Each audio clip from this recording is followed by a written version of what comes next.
subsecretario dará lectura a la cuenta.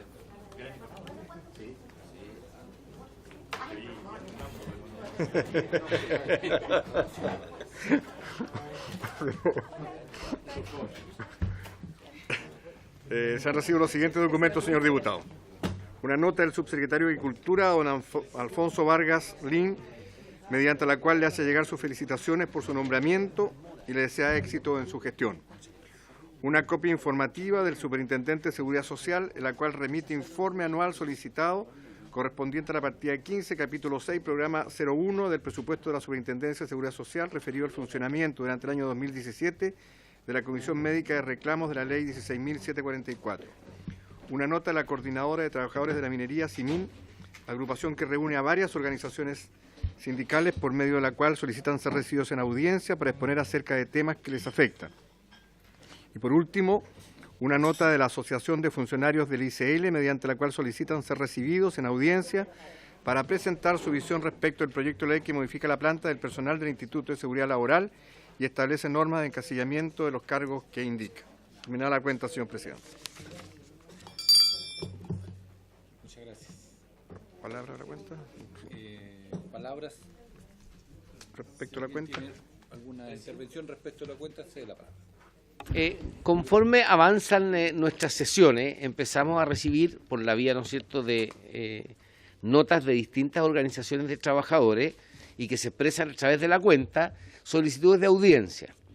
Lo que normalmente hicimos durante, no sé, los últimos 6 años es poder realizar alguna sesión especial en Santiago los días lunes para ir evacuando además estas solicitudes y sin que se entorpezca el trabajo legislativo que normalmente tiene mayor trascendencia los días martes allí. Ese comentario nomás, presidente. Gracias.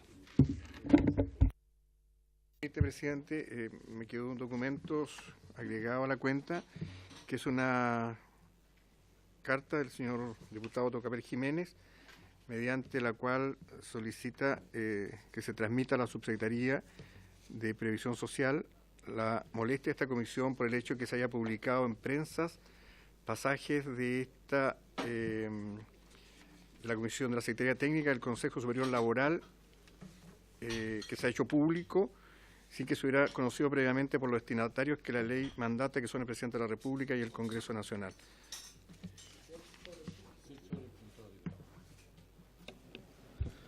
Presidente, yo la sesión anterior solicité, en presencia del ministro y del señor subsecretario, la posibilidad de invitar a una delegación tripartita al Consejo Superior Laboral para efectos de conocer el informe que, según la ley 20.940, ¿verdad?, se tiene que rendir anualmente dentro de los 3 primeros años de la entrada en vigencia de la reforma laboral, que fue el 1 de abril del año pasado. Por lo tanto, esa fecha debió haberse cumplido el día domingo, 1 de abril del presente año. Por lo tanto, solicito informar qué pasa con esa gestión y que se certifique con la Secretaría de la Corporación si se ha recibido ese informe, toda vez que al parecer el informe ya estaría concluido, ya que conocimos por los medios de comunicación hoy día filtraciones respecto a algunos de sus resultados. Y de esa manera podamos también agilizar la presencia acá de la delegación tripartita solicitada al Consejo Superior Laboral para que nos ilustre respecto a aquellos puntos de evaluación de la implementación de esta reforma durante el año recién pasado. Presidente, efectivamente, como señala el diputado, existe la obligación de enviar ese informe a la Comisión de Trabajo. Sin embargo, el numeral 6 del artículo 5 de la Ley 20.940 señala expresamente que dicho informe debe ser enviado dentro del mes de abril, cosa que se hará efectivamente dentro del mes de abril.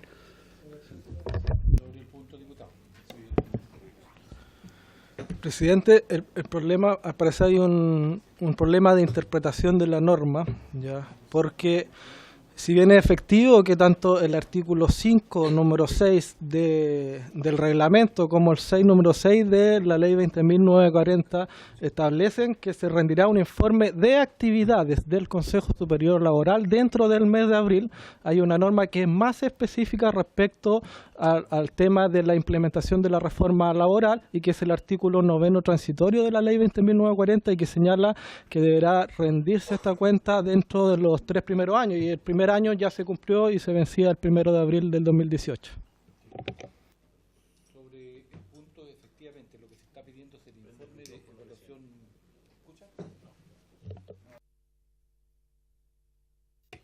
Sobre ese punto, efectivamente, el artículo 9 transitorio lo que plantea es el informe anual y el seguimiento de evaluación de lo que es la aplicación de las reformas laborales. Sobre ese punto es lo que está planteando la carta el diputado Tucapel Jiménez, y sobre eso yo solicitaría simplemente al Ejecutivo que nos enviara el informe respectivo respecto del punto, y agregaría lo que plantea el diputado respecto de la venida de quienes son los que conforman el Consejo, para tener la explicación completa de lo que pasó. Lamentablemente esto hoy día lo vimos en el diario, yo no sé el trascendido, lo que ocurrió, cómo llegó el diario que efectivamente circuló, yo lo leí en El Pulso para dar con todos los nombres y apellidos, quién está, por esa vía yo me enteré y no oficialmente como corresponde de acuerdo a la interpretación que uno tiene en tanto lo que se legisló en el periodo pasado. ¿Estamos en eso? Acordamos entonces enviar la carta al Ministerio respecto al punto. ¿Está? Sí. Que se certifique si es que ha ingresado o no primero, y en base a eso se envía la carta. No ha ingresado, me dice el secretario. Entonces, no, pero con la Secretaría de la Corporación, porque la obligación es rendir no a la Comisión, sino que al Congreso. Sí, perfecto. Acordado. Bueno, pasan esas cosas importantes. Seguimos avanzando entonces con la tabla sobre el acta. ¿Hay alguna intervención más? No. Está entonces aprobado con las intervenciones. Después está el acta de sesión constitutiva, que se da por aprobada el acta de la sesión número 1, que queda a disposición de las señoras y señores diputados. Antes, sobre la tabla, ¿qué vamos a resolver con estas notas de la Asociación de Funcionarios del ISL?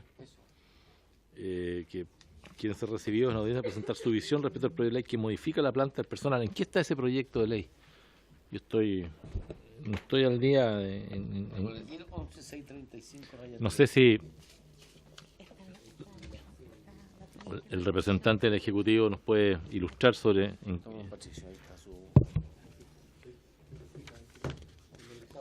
para ver la oportunidad de recibirlos, digo.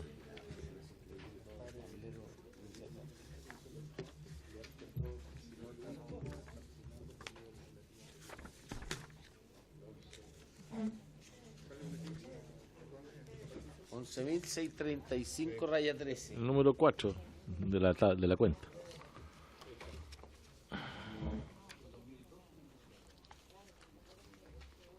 Ingresó a la comisión el día 10 de marzo. Y está en estado de tabla sin urgencia. Ahí lo que sugiero yo, presidente, que en el momento cuando se empieza a tratar el proyecto, pero es bueno que le respondamos, que no quede como que no nos interesa. Igual cosa con el punto 3, presidente. Sí. No sé si usted los va a recibir o... No, mire, yo quiero mantener las más fieles tradiciones de la comisión, en que establezcamos un punto de encuentro y de acuerdo los días lunes para no interferir el proceso de debate y discusión que tenga la comisión en el Congreso en Santiago, con todas las instituciones y organizaciones que pidan las audiencias para plantear sus problemas o sus pareceres, no sé. Si es, ¿Un número de sí, audiencia? tenemos y armamos y nos avisamos con antelación para hacerlo cómo se mantenía la mecánica de funcionamiento de la comisión. ¿Les parece? Ahí me parece bien, presidente. Ahí nomás tendría que ver bien las horas, porque el día lunes es un día de muchos compromisos políticos, legislativos, hay mucha agenda. Sí. Entonces, Me parece bien porque van a llegar muchas audiencias. Es que las podemos Y normalmente juntar lo que pasa, presidente, es que este trabajo se lo lleva usted como presidente. Llegan 4 diputados y va a terminar con 2. Y con suerte va a terminar solo escuchando. Sí.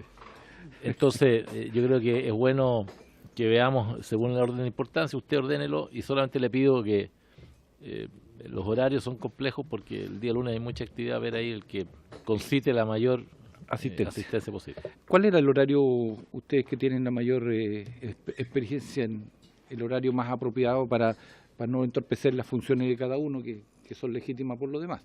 Lo hacíamos de 3:30 a 5:30, de 4 a 6. En otras oportunidades. ¿Sí? Porque se supone que en la mañana está la reunión de la moneda, después todo lo demás. En fin. De 4 a 6 ¿Estamos de acuerdo funcionar de 4 a 6 cuando hayan audiencias en el Congreso Viejo en Santiago? De acuerdo. Perfecto. Acordado eso. Ya. Orden del día entonces.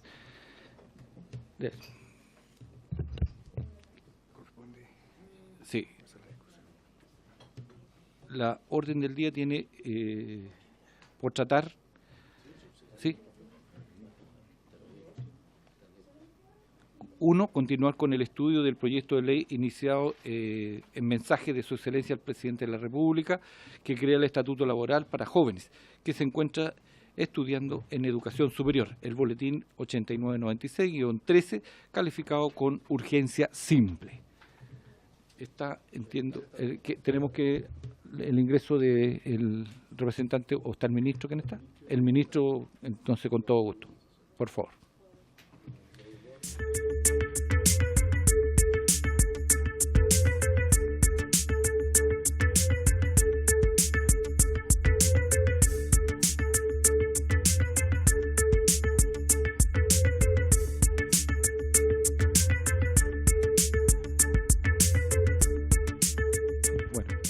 Bueno, buenas tardes, señor ministro, señor subsecretario, equipo que lo acompaña, muchas gracias. En la orden del día está a continuar con el estudio del proyecto de ley iniciado en el mensaje de Su Excelencia el Presidente de la República, que crea un estatuto laboral para jóvenes que se encuentran estudiando en la educación superior. Tiene la palabra, señor ministro, para que usted haga la exposición con los temas que usted tiene. Muchas gracias, presidente. Hola, un saludo a todos los diputados y diputadas. Yo no sé si me permite hacerme cargo, me comentó nuestro asesor que ustedes habían brevemente legítimamente expresado su molestia por la filtración del borrador del informe del Consejo Laboral. Efectivamente. Me encanta que explique lo poco que, o sea, las razones por las cuales o las circunstancias en que eso se filtró. Fuimos sorprendidos igual que ustedes, pero no quisiera que ustedes quedaran con la sensación de sin una explicación al respecto, y me gustaría pedirle al subsecretario que la entregue. Presidente, por su intermedio, sí. Bueno, un saludo también a todos los diputados y diputadas.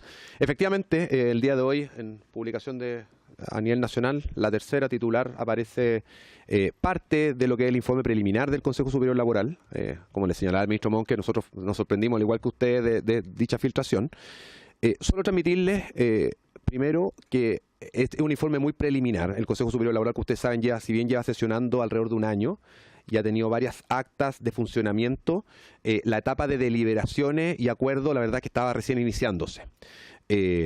Por prudencia, el Ejecutivo anterior, atendido a que cambiaba el gobierno de turno y iban a cambiar en consecuencia 3 de los miembros del comité del Consejo, el Ejecutivo decidió en su momento postergar la discusión de varios de los puntos relevantes del informe del Consejo Superior Laboral, precisamente atendido que los miembros que iban a suscribir dicho informe durante el mes de abril iban a ser miembros distintos que los que lo estaban discutiendo. En razón de eso es que el informe hoy día es un informe bastante preliminar, es un borrador. Hoy día en la publicación básicamente son un par de cifras de tasa de sindicalización, son más bien datos objetivos los que se reproducen en el informe, más que deliberaciones o acuerdos sobre el mismo. La nueva presidenta del Consejo Superior Laboral le ha pedido al Consejo que hagan sesiones adicionales o extras durante el mes de abril, precisamente para poder deliberar sobre los distintos puntos y poder emitir el informe a más tardar a fines de este mes, como manda la ley, ¿ya? Por lo tanto, un poco ese es el comentario. El informe, apenas sea emitido por el Consejo Superior Laboral, se va a enviar tanto al Presidente de la República como a este honorable Congreso, de acuerdo a lo que informa la ley. Pero para tranquilidad de usted, obviamente esa filtración escapa de lo que nosotros podemos hacer. Este informe lo manejan las personas que forman parte del Consejo. En la última sesión recalcamos, y este subsecretario lo hizo expresamente, ante la petición de uno de los consejeros que solicitó poder ir con asesores al Consejo, se le planteó expresamente que creíamos que no era ideal, precisamente por la confidencialidad de lo que ahí se conversa. Pero eso es un poco, presidente, la explicación de lo que ha sucedido. Se le ha pedido por parte del Ministerio a la presidenta del Consejo que en la próxima sesión vuelva a instruir a los consejeros acerca de la debida confidencialidad que requiere el trabajo que se está haciendo, de manera que no se vea empañado por filtraciones como esta. Muchas gracias, subsecretario, por la explicación. Sin embargo, más allá de la preocupación que varios manifestamos respecto a la filtración, que obviamente nos preocupa, me preocupa mucho más el tema del cumplimiento de los plazos establecidos en la ley, porque acabamos de tener acá un debate cortito jurídico respecto a dos obligaciones que establece la ley. Una es el informe de actividades del Consejo Superior Laboral, que efectivamente su plazo vence dentro del mes de abril, y otra cosa es lo que está estipulado de forma mucho más específica en el artículo 9º transitorio de la ley 20.940, y que lo que dice es que tiene que ser dentro de los 3 años de iniciada la reforma, que se inició el 1 de abril. Por lo tanto, yo interpretaría allí que el informe no de actividad del Consejo, sino que de implementación, evaluación y propuesta del Consejo respecto a la reforma laboral vencería el 1 de abril de este año.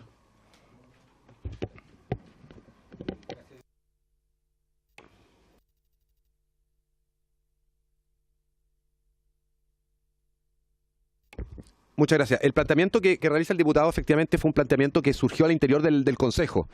Como ustedes saben, el subsecretario participa del Consejo con derecho a voz, pero no derecho a voto. Y efectivamente uno de los temas que el Consejo en algún momento deliberó fue el plazo de entrega del informe, y los consejeros interpretaron la norma en entendido que el informe se puede emitir durante el mes de abril, ¿ya? Eso es lo que los consejeros, en uso de sus facultades, decidieron y la interpretación que ellos dieron. Yo participo del Consejo por derecho propio, en la calidad que me otorga la ley, pero no tengo derecho a voto dentro del Consejo. Pero ese es el argumento. Los consejeros debatieron en algún momento respecto al plazo, y entendieron, de acuerdo al tenor de la norma que habla de tercer año, entendieron que podían hacerlo durante el mes de abril completo. Y así consta por lo demás la acta del Consejo. Sin embargo, subsecretario, y disculpe que insista en el punto, pero la ley no le otorga la facultad a deliberar o autoimponerse los plazos a los miembros del Consejo Superior Laboral. La ley establece un plazo específico y ese plazo yo te diría que se cumpla. Bueno, ya no se pudo cumplir, pero al menos que podamos meter el acelerador necesario para que podamos contar cuanto antes con el informe, no de actividad del Consejo, insisto, sino que de evaluación de la reforma laboral. Solo para subsecretario y ministro, es el informe que se está planteando, el de la evaluación de cuál fue el andar respecto de la aplicación de las normas que establecían la reforma laboral, y no el informe del Consejo Global, que efectivamente establece y permite que sea al 30 o dentro del mes de abril, y por tanto pudiera entenderse que el 30 de abril es el plazo fatal para eso. Pero de acuerdo a lo que está ahí, que tiene el ministro, era el 1 de abril. Ministro. Gracias, presidente. Solo hacer un par de aclaraciones menores. El artículo 9º transitorio, que es el que ustedes mencionan, no establece el primero, taxativamente el 1 de abril.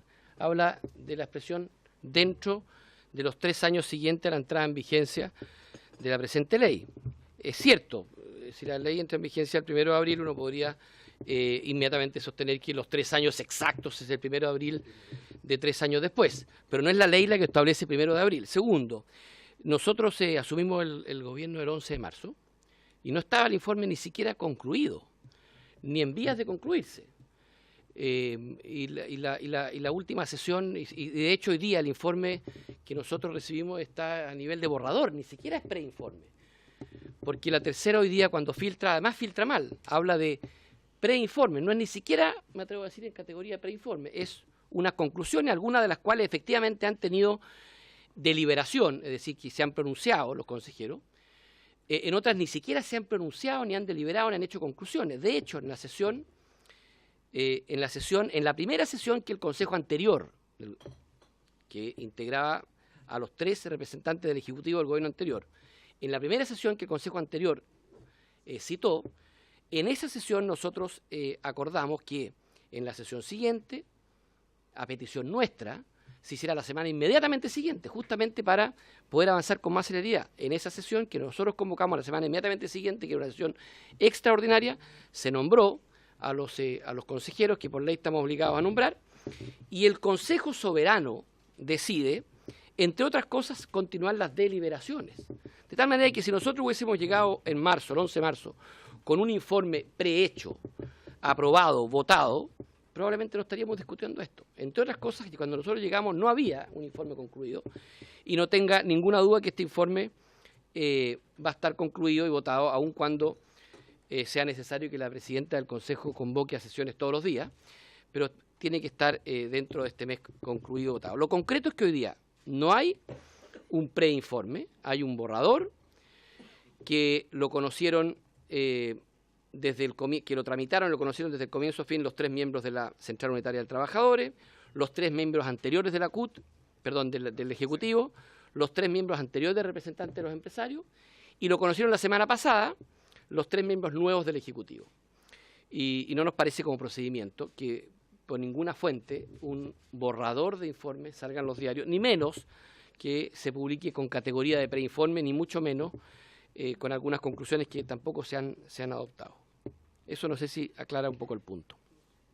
Hay un acuerdo de la Comisión respecto de solicitar efectivamente el cumplimiento de la ley como tal lo establece esto, y que efectivamente si uno saca las cuentas como corresponde, como se elegirlo, es el 1 de abril, y respecto a no confundirnos con el informe que se está solicitando, que es la evaluación de la aplicación de las normativas de la reforma laboral. El informe global del Consejo, eso sabemos que está con tiempo y por lo tanto no hay discusión sobre el punto, ¿ya? Para que no nos sugiero que pasemos por lo tanto al punto para el cual convocamos y está presente el ministro. Tiene la palabra, señor ministro. Muchas gracias. Bueno, presidente, le agradezco que haya puesto en tabla... Micrófono, por favor. Le agradezco que haya puesto en tabla este proyecto, que para nosotros es tremendamente importante, especialmente por la justificación que hay.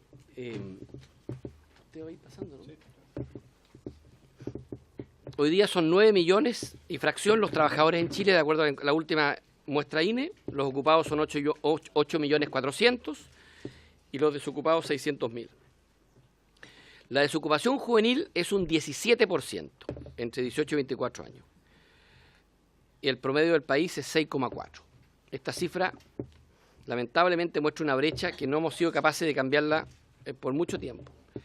Entre los 18 y los 24 años, el 38,3%, esto es impactante, de los ocupados son informales, es decir, trabajan literalmente en negro. Les pasan la plata, como podría decir, o en efectivo, y no hay ningún tipo de protección laboral, primera cosa, ni menos cotización. O sea, son personas que literalmente trabajan por el efectivo.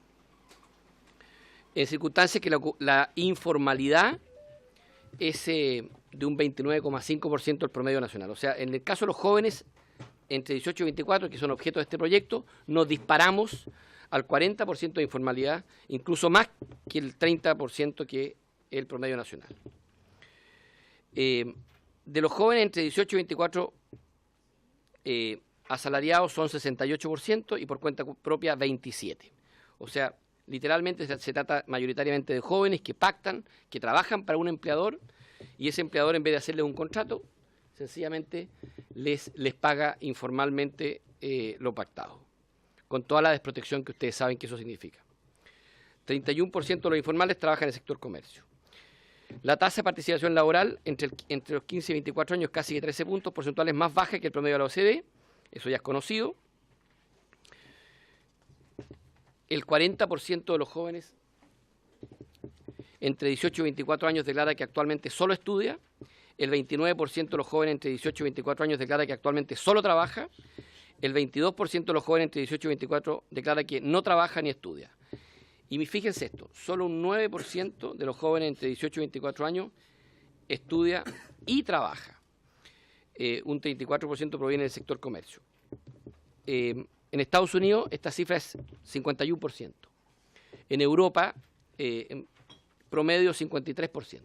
Es decir, los jóvenes que estudian y trabajan. Y en Chile llegamos solo al 9% de los jóvenes.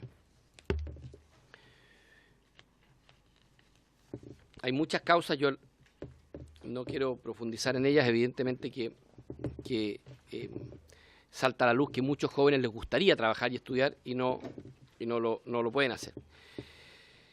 Principales razones de estas cifras, primero, dificultades en nuestra legislación para compatibilizar los tiempos de estudio y trabajo, rigidez de la contratación formal, especialmente en materia de distribución de jornada, y esta tercera razón es bien importante, trabajar y aumentar los ingresos es un desincentivo, porque expone al estudiante a perder beneficios que hoy día tienen que ver con sus ingresos y con su situación económica.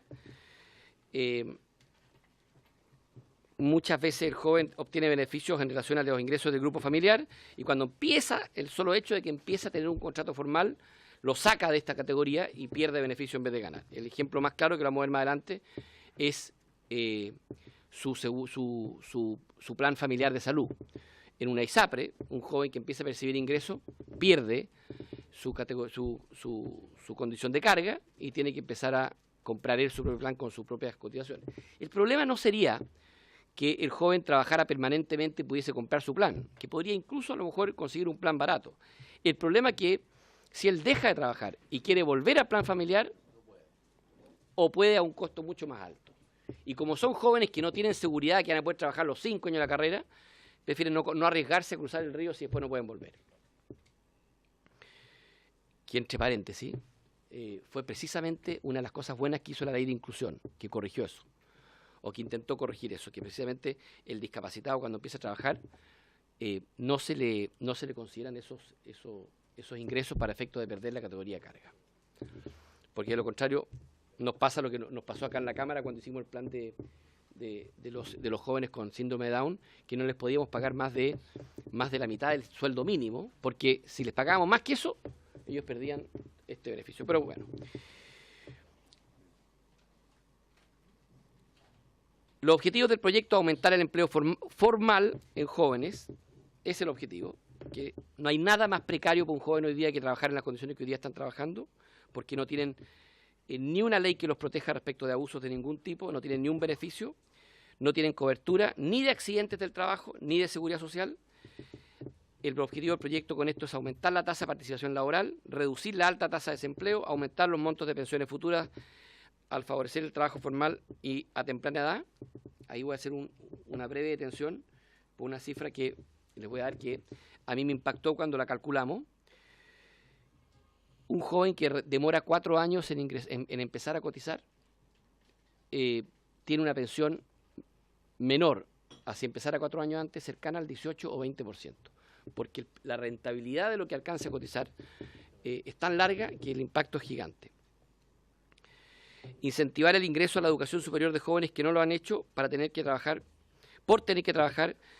complementando el ingreso familiar. Hay muchos jóvenes que deciden que no pueden empezar a estudiar porque tienen una urgencia de complementar el ingreso familiar. Anticipar el ingreso de jóvenes al mundo laboral, dotándolos de experiencia requería mucho empleo, y permitir al estudiante mantener diversos beneficios de seguridad social. El anticipo de ingreso al mundo laboral de jóvenes es súper importante, sobre todo cuando tenemos un programa que, desde el punto de vista de la capacitación y el CENSE, va a poner énfasis en la educación dual. Queremos que el joven ojalá trabaje, y no por este instrumento, sino que este sería el punto de partida, pero a partir de otras reformas que vamos a hacer en el CENSE, que ojalá trabaje en un área en que esté estudiando y que haya una suerte de conversación entre lo que él trabaja y lo que él estudia, y ir tendiendo a un sistema de educación más dual. Este proyecto no está pensado, o sea, no tiene que ver directamente con eso, pero queremos evidentemente apuntar hacia hacia eso, a que las capacitaciones sean bastante dirigidas al área que está estudiando. El siguiente gráfico muestra que en vez de mejorar en participación laboral juvenil, hemos ido cayendo en el tiempo. O sea, aquí el fracaso es total, desde el año 2011 hasta la fecha, solo cae la participación laboral juvenil. Esto es jóvenes que están trabajando o buscan trabajo. El ámbito de aplicación, ahora viendo lo que dice el proyecto de ley. Primero, ¿cuál es el universo que el proyecto cubre? Son estudiantes, no jóvenes, estudiantes entre 18 y 24 años de edad que puedan trabajar. O sea, un joven que tenga 19 años y que no estudia, en principio, a menos que esta comisión o este congreso cambie y amplíe el espectro del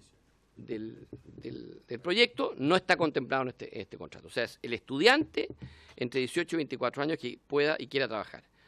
Y por tanto se exige textualmente que acredite su calidad de alumno regular mediante un certificado.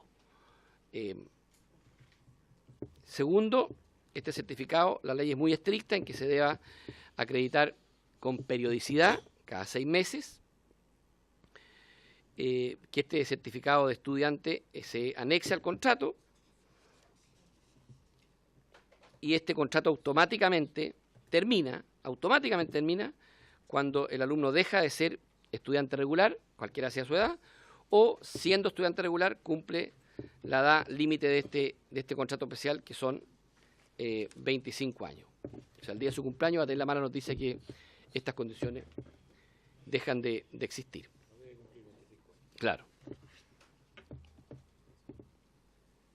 Reglas especiales del contrato a plazo fijo, o diferencia de este contrato especial con lo que es un contrato estándar. No aplican en este contrato las limitaciones temporales previstas en el artículo 159, número 4 del Código del Trabajo. No aplican las transformaciones automáticas a contrato indefinido que están en este artículo. Esto significa que en un contrato normal, cuando usted le renueva el plazo fijo, un contrato a plazo fijo, por segunda vez ese contrato pasa a ser indefinido, o cuando usted tiene sucesivos contratos a plazo fijo que cubren en total 12 meses en un periodo de 15, también pasa a ser indefinido. Esas dos renovaciones no aplican en este contrato especial. Sí aplica las mismas reglas respecto del fuero, tanto sindical como maternal, es decir, la condición de una mujer estudiante que con un contrato a plazo fijo está embarazada y el fuero y las implicancias y los efectos del fuero que eso significa se mantienen exactamente igual, salvo en un aspecto que hoy día, terminada la prestación, en un contrato estándar usted tiene que hacer un juicio de desafuero, que habitualmente, en la mayoría de los casos, termina con que el tribunal acepta el despido, lo autoriza. En este caso, se respeta el fuero por todo el tiempo del contrato, pero terminado el contrato, llegada la fecha, no se requiere hacer el juicio de desafuero. Existe un antecedente de esto que actualmente está vigente en servicios transitorios. Los contratos de servicios transitorios está exactamente la misma norma. Y esto es muy importante, está la opción, no la imposición, la opción del joven de no cotizar en salud. Es decir, si no quiere cotizar en salud porque está en un plan familiar como carga, puede perfectamente no hacerlo y no perder dicha categoría. La jornada de trabajo no puede exceder de 30 horas semanales, ni distribuirse en más de 6 días. La distribución diaria de la jornada puede ser continua y discontinua. Esto es clave, porque lo que más reclaman los estudiantes es que quieren poder hacer compatible su horario académico con su horario laboral. Y hoy día lo que dicen ellos, yo no puedo trabajar en martes porque tengo clase de 11 a 1 y después cierra la empresa. Entonces, justamente lo que se busca es que tengan la posibilidad de partir su jornada. Se puede establecer diversas alternativas de jornadas diarias y semanales. Entre el inicio y término de la jornada no puede transcurrir más de 14 horas entre los periodos trabajados y de interrupción. Las horas efectivamente trabajadas no podrán ser superior a 12 horas diarias. No se podrán pactar horas extraordinarias, porque ya si no sería un trabajador que trabajaría casi que no dormiría. Y las partes pueden acordar trabajar días domingos y festivos.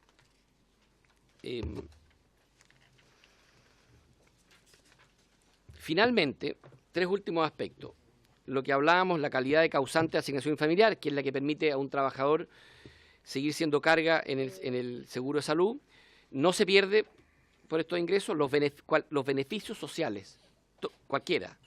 Que el trabajador hoy día sea titular, tampoco se pierde con este contrato, es decir, fondo solidario, crédito fiscal, o cualquier otro sistema de crédito, subsidio o beneficio que tenga para financiar los estudios, no se pierden por estos ingresos que tiene el joven estudiante, y que hoy día sí se pierden, porque si hoy día sube su nivel de ingreso, se puede ver expuesto a perder estos beneficios, y esto es incompatible en el contrato con programas que hoy día están vigentes como el subsidio al empleo, subsidio previsional a trabajadores jóvenes, subsidio al empleo de la mujer, o otra bonificación a la contratación de mano de obra o de naturaleza homologable. La razón es muy simple, queremos evitar que esto se preste finalmente para un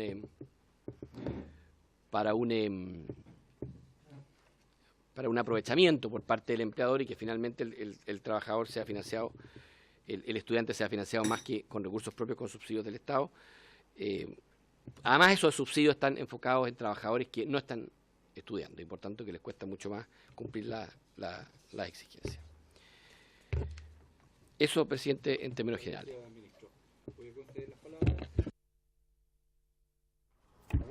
Gracias, presidente. No, agradecerle al ministro, creo que es una exposición bastante clara de las bondades de este proyecto. Ahora, un par de consultas. ¿Por qué el solo hecho de cumplir 25 años determina el que no pueda continuar? Entendamos que hay personas que pueden salir del colegio a los 20 años, pueden tener carreras que duren más de 5 años. ¿Por qué? Yo entiendo, si la persona deja de ser estudiante regular o no acredita su calidad tal, ok, cesa. Pero ¿por qué el solo hecho de cumplir los 25 años me parece como una edad bastante arbitraria y que me gustaría que lo analizáramos más en profundidad? Y el otro tema que me hace cierto ruido es este tema de la pérdida de los beneficios sociales.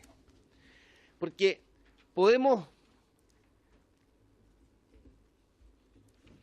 legislar y tener la mejor intención para que ello no ocurra. El punto es cuando se hacen las encuestas correspondientes, el que la gente tenga meridiana claridad de que el sueldo que está ganando aquel joven no sea imputable y haya pérdida de beneficio.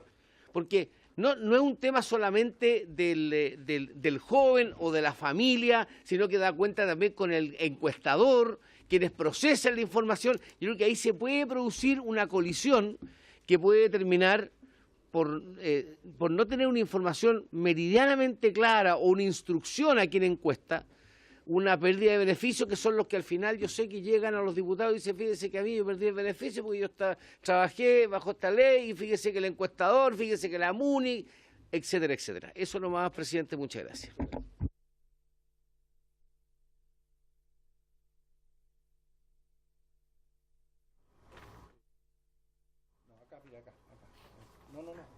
Ahí el negrito al otro lado. Acá. Sí. Gracias, presidente. Primero, agradecerle al ministro que está aquí. Y la verdad que para muchos de los que hemos trabajado, sobre todo en el retail, esta ley, la verdad que sabemos perfectamente el tremendo beneficio que es para muchos jóvenes que hoy día se ven tremendamente afectados por no poder compatibilizar el mundo de su trabajo con sus estudios. Ahora, con esa experiencia que traigo yo, me surge una duda que no lo oí, no sé si no está considerado o no la dijeron. ¿Qué pasa con todos esos jóvenes, o no tan jóvenes, pero que tienen que regularizar sus estudios en esa institución superior? ¿Está contemplado? Porque yo entiendo por institución superior todo lo que es técnico profesional, universitaria.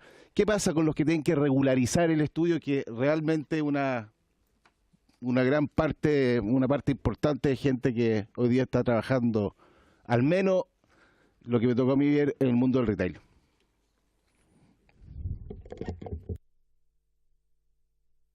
Gracias, presidente. Bueno, primero yo me alegro mucho que esta comisión se pueda abocar a este proyecto de ley estaba pidiéndole al secretario, vicepresidente, que este proyecto de ley entró en trámite el 13 de junio del 2013. Casi 5 años parado. Inexplicablemente detenido, porque yo creo que nadie podrá dejar de entender la importancia de generar un ingreso adicional y compatibilizar el trabajo con el estudio. Así que lo celebro, yo veo una enorme cantidad de externalidades positivas que se generan y también algunas posibles inconvenientes, y es allí donde quiero, por su intermedio, presidente, requerir la opinión del señor ministro. Comparto lo primero del tema del rango etario de 18 a 24 años. ¿Qué pasa con la carrera de medicina que dura 7? U otras que también tienen periodos prolongados, ¿eh? Entonces, quizás sería bueno tener ahí, creo, señor ministro, un cierto grado de flexibilidad. También dice que tengan que estar cursando estudios regulares en instituciones de educación superior. Pero ¿qué pasa con los liceos para adultos? Que también son estudiantes, no necesariamente están trabajando, están, en fin, poniéndose al día, en que por distintas razones no pudieron cursarlo a la edad normal. Y quisiera yo pedirle que viéramos también la situación de los liceos de adultos.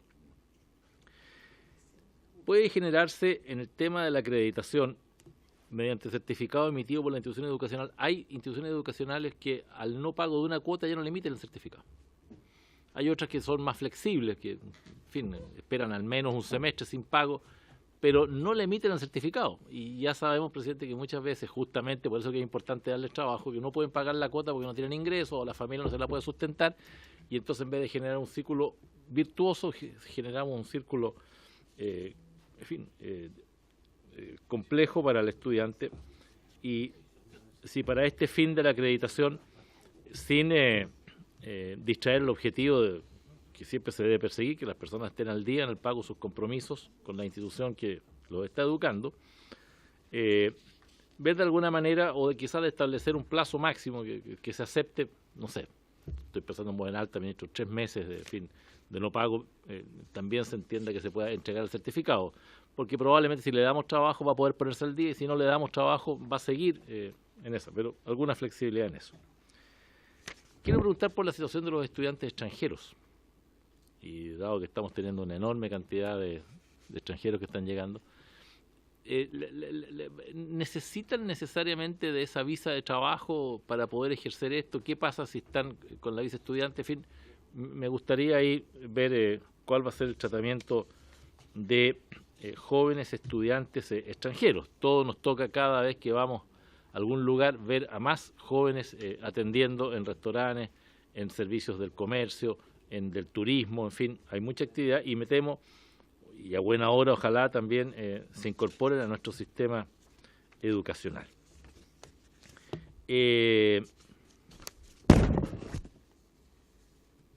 Respecto a la inquietud que planteaba el diputado José Ramón Barro, este tema de cómo puede influir en beneficios sociales, el proyecto de ley establece que la remuneración que el estudiante perciba no se considera renta para la entrega de beneficios.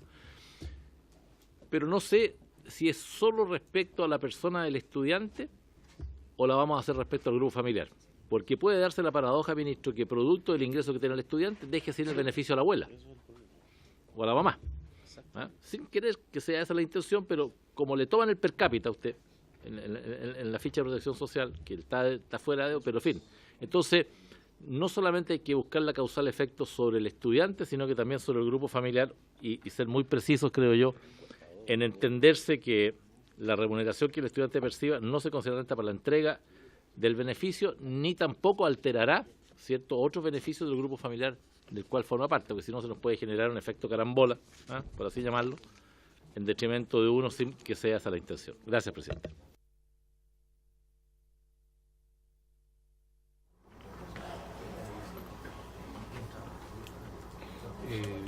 Continuamos.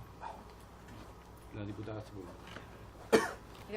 Gracias, presidente. A mí me gustaría la posibilidad, si el ministro nos pudiera entregar información en relación a cómo desagregamos la cifra de desempleo juvenil, ¿ah? A ver si es posible. Porque primero desagregarla en términos de las regiones, qué es lo que está pasando en las regiones, si esto se circunscribe fundamentalmente en Santiago, qué es lo que ocurre con esto. Y también el de poder diferenciar entre hombres y mujeres, ¿ah? Porque también ahí hay un factor que es interesante desde el punto de vista de la lógica de las soluciones, digamos, ¿ah? Entonces, si desagregarlo por regiones y ver la posibilidad de esto de hombres y mujeres. Y además, presidente, antes que se me vaya la idea, pero a mí me interesaría pedirle a la biblioteca, porque tenemos asesores aquí de biblioteca, que pudiéramos tratar de ver un comparado entre cómo se estimula, ¿no es cierto?, en los países europeos, qué es lo que está ocurriendo como estímulo a la contratación de jóvenes, ¿ah? De incentivo, porque si tenemos países en Europa que tienen, ¿no es cierto?, una alta tasa de empleo juvenil, y deberíamos tratar de buscar cuáles son esos estímulos, las fórmulas. Preguntar por qué no el seguro de cesantía, ¿ah? Porque de la misma forma como podemos decir al seguro, a lo que tiene que ver con la FP, que se produce ahí también un fondo, ¿por qué no un seguro también que sea aplicable y que podamos incorporar, por qué no un seguro de cesantía? Me preocupa también que en uno de los articulados plantea lo que tiene que ver con la antigüedad. O sea, que la antigüedad, ¿no es cierto?, no, si tú estás trabajando esos 3, 4 años, no se incorporen también a tu antigüedad laboral. O sea, ¿por qué no? Si tú fuiste tan trabajador como cualquier otro. Me preocupa también, presidente, en esto lo del fuero. Yo no sé si lo entendí bien o lo entendí mal, pero los jóvenes hoy día tienen una preparación distinta, tienen un ímpetu distinto, ¿no es cierto? Y todo. Y muchos de ellos pueden ser también dirigentes sindicales. Entonces, ¿cómo termino con este fuero, o cómo sería una causal, ¿no es cierto?, de despido o de término de contrato teniendo un fuero? Y lo quinto, presidente, es, a mí me gustaría de parte del Ejecutivo, ahí del ministro, una evaluación al subsidio al desempleo juvenil. Nosotros hemos presentado un proyecto de acuerdo hoy día en la mañana, precisamente para poder redistribuir y refocalizar lo que tiene que ver con el subsidio juvenil. Porque hoy día, de estos casi 74.000 millones de presupuestos que hemos colocado en este subsidio, la mayor parte se va a Santiago. La mayor parte. Entonces tenemos una aplicación en regiones casi nada, ¿ah? Y nos preocupa, por eso me interesa que desagreguemos lo que tiene que ver con lo que preguntaba el ministro en un comienzo. Eso, presidente. Gracias. Diputado Sauer. Bueno, ya casi todo se dijo, las consultas que yo tenía justamente, pero también, primero, hay una cifra que pasó como colá, pero en la primera lámina sale los estudiantes que no trabajan ni estudian, solo el 22%, los ni. Entonces, yo creo que es un tema, yo creo que hay que buscar herramientas como esta justamente para poder terminar con estos círculos viciosos de que los estudiantes jóvenes, ¿cierto?, las personas jóvenes no trabajen ni estudien, y por lo tanto este es un proyecto de ley que pudiera fomentar aquello. A ver, yo tengo algunas dudas respecto también justamente de lo que dice la diputada Sepúlveda, primero respecto del fuero. Yo creo que entregar fuero sindical a una persona que tiene un trabajo parcializado, de horas parcializadas, yo creo que pudiera complicar la contratación en vez de facilitarla. Yo creo que a lo mejor es un punto que pudiera complicar la motivación a contratar. Aquí justamente la intención del Ministerio y del proyecto de ley justamente es que se motive la contratación y no que hayan elementos que finalmente terminen retrotrayendo la intención original del proyecto. Ahora,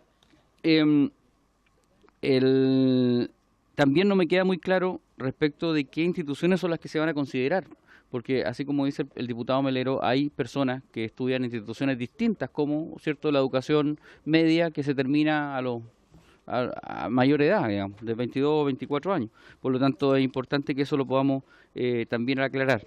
Y respecto de los como les repito, del fuero maternal me parece bien, pero respecto del fuero sindical yo creo que ahí habría que ser especialmente cuidadoso. Yo no me imagino, por ejemplo, al empaquetador del supermercado que va 1 hora o 2 horas al día siendo el presidente del sindicato de todos los trabajadores del líder, por ejemplo. Es una figura compleja y a lo mejor pudiera desmotivar la contratación, que es justamente lo que queremos hacer.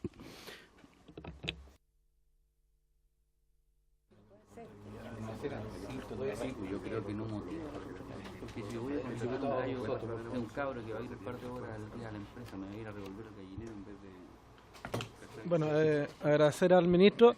Yo creo que gran parte de las dudas y que quería consultar también se han dicho. Me sumo también a la duda y ojalá que nos aclare por qué el techo de 24 años. Efectivamente, yo creo que no sé, no tengo la cifra, a lo mejor el ministro la tiene respecto de la masa de estudiantes superiores que están sobre los 24 años y por qué poner el límite ahí y no extenderlo un poco más allá.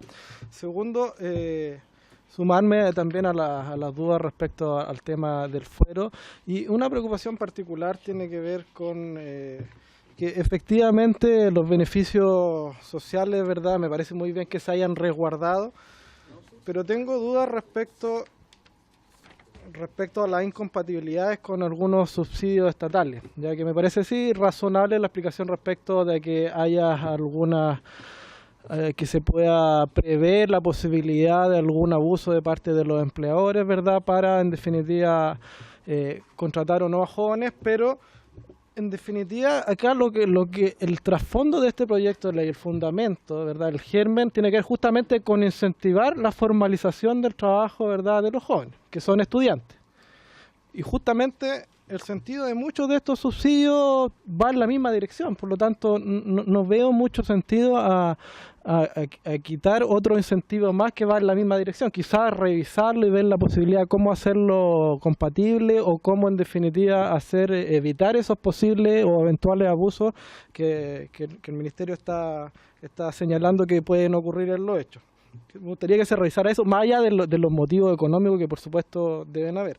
Y otro tema que me parecería interesante evaluar, no por el fundamento de que en definitiva todos entendemos, ¿verdad?, que si se está buscando formalizar, por supuesto que tiene que haber las respectivas previsiones, ¿verdad?, que se hagan las cotizaciones de AFP. Me parece bien que se dé la posibilidad de que en el caso de salud siga siendo carga familiar, pero por el contexto o por la esencia misma de este tipo de contratos, ¿verdad?, que son contratos con jornadas más flexibles, que son contratos en definitiva que tienen ciertas especificidades y también por el tipo de remuneraciones que se podrían recibir por este tipo de contratos por parte de los jóvenes estudiantes, no podrá ser en definitiva el tema de la obligatoriedad de cotizar en el sistema de AFP un desincentivo para que esto efectivamente ocurra, para que esa formalización se dé y por lo tanto los jóvenes terminen prefiriendo la precariedad nuevamente, porque lo que los jóvenes quieren hoy día es la plata para el bolsillo. Y si tienen un sueldo que ya es bajo, ¿verdad?, y este nuevo sistema les va en definitiva a obligar a tener la misma cotización que aquellos que tienen otro tipo de contrato, yo creo que podría ser, en términos prácticos, algún desincentivo. Sería interesante quizás evaluar alguna propuesta específica en esa materia para este proyecto de ley. Solo eso.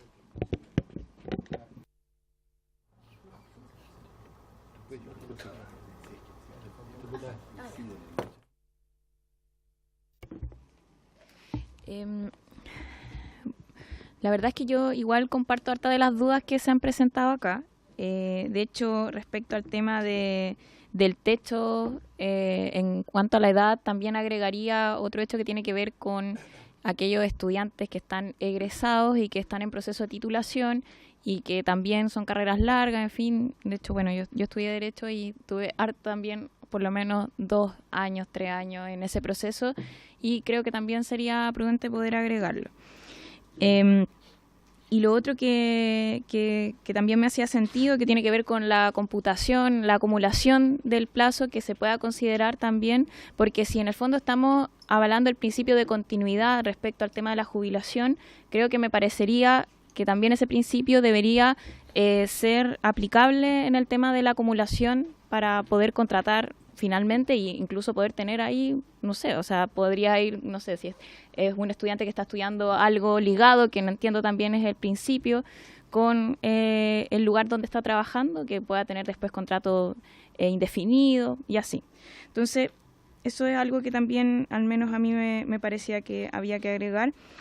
Y lo otro que tiene que ver con las jornadas laborales, que yo entiendo que acá hay un principio, obviamente en el contrato se supone que hay dos partes que están pactando, pero que sin embargo uno sabe cómo es en la práctica y que son las empresas las que establecen la jornada, los tiempos de la jornada. Y ahí yo creo que igual habría que establecer algo en la ley que permita también dar garantía a un estudiante de poder realmente estudiar mientras está trabajando, porque si hay ciertos horarios que la verdad es imposible que esto sea aplicable, yo creo que la ley no se va a ver aplicada en la práctica y creo que eso hay que como tratar de evitarlo. Estoy refiriéndome, no sé, por ejemplo, horarios que sean muy de madrugada, que de hecho los call centers tienen varias jornadas que son bien complejas para poder estudiar, o no sé, horarios en la mañana que topen, en fin, yo creo que ahí tiene que la empresa, y podríamos establecer alguna regulación en esa materia, que tenga realmente esa flexibilidad para que sea el estudiante quien pueda elegir también sus horarios. Y lo otro que también me quedaba acá pendiente, y que ahí en realidad difiero respecto a los derechos en materia de fuero sindical, la verdad es que entiendo que la motivación también de esta legislación es para poder generar formalidad al contrato de las personas que están en el fondo estudiando y que están trabajando, y eso también tiene que ver con reconocer derechos que tienen todos los trabajadores en nuestro país. Entonces en eso yo al menos creo que ese debería ser el principio y no excluirlos de los derechos que hoy día tienen otros trabajadores, tanto en materia del fuero maternal como también del fuero en materia sindical. A mí me parece que debería ser, es el principio orientador. Eso, muchas gracias. Tengo la palabra. Ahí sí, bueno, muchas gracias. Me la cedo yo. Señor presidente. Entonces, después del diputado. Va.